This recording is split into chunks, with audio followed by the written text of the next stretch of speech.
পলাতক শেখ হাসিনা রেজিমের সময় বিএনপির ভারপ্রাপ্ত চেয়ারম্যান জনাব তারেক রহমান সাহেব সহ মুক্তিকামী গণতন্ত্রপন্থী অনেক বিভিন্ন পর্যায়ের নেতাকর্মীদের বিরুদ্ধে অসৎ উদ্দেশ্যে মামলা দায়ের করেছিল এবং এই পার্টিকুলার মামলাটাতে জনাব তারেক রহমান সাহেব ছিলেন, পাশাপাশি ২১ টিভির চেয়ারম্যান জনাব আব্দুল সালাম সাহেব এবং প্রখ্যাত সাংবাদিক ডক্টর কনক সারওয়ার সাহেব ছিলেন। ওনাদের বিরুদ্ধে অভিযোগ ছিল রাষ্ট্রদ্রোহীর অভিযোগ। তৎকালীন সময়ে জনাব তারেক রহমান সাহেব লন্ডনে একটা বক্তব্য দিচ্ছিলেন, সেই বক্তব্যটা লাইভ টেলিকাস্ট করেছিলেন ২১ টিভি। ২১ টিভির অপরাধ ছিল কেন জনাব তারেক রহমান সাহেবের বক্তব্য লাইভ টেলিকাস্ট করা হলো।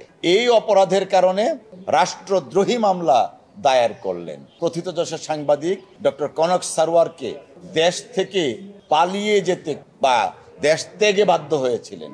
সালাম সাহেব তিনিও দেশ থেকে বাধ্য হয়েছিলেন। পাশাপাশি আমরা জানি ২১ টেলিভিশনটা হাসিনা তার মদতপুষ্ট লোকজন দ্বারা দখল করে নেন। যাই হোক, আগে একটা রুল ইস্যু ছিল, সেই রুলটা শুনানির পরে মহামান্য সুপ্রিম কোর্টের হাইকোর্ট ডিভিশন মামলাটা বাতিল করে দিয়েছেন। এটা তো প্রাণ আচার, আমাকে একটু দিস। ঠিক যেন ঘরের আচার, প্রাণ আচার। কারণ মামলায় কোনো ধরনের লিগ্যাল ইনগ্রিডিয়েন্টস ছিল না। মামলা যে প্রক্রিয়া দায়ের করার কথা ছিল সেই প্রক্রিয়ার দায়ের হয়নি। মামলা রাষ্ট্রদ্রোহের মামলা করতে গেলে গভর্নমেন্টের অনুমোদন নিতে হয়, সেটাও নেওয়া হয়নি।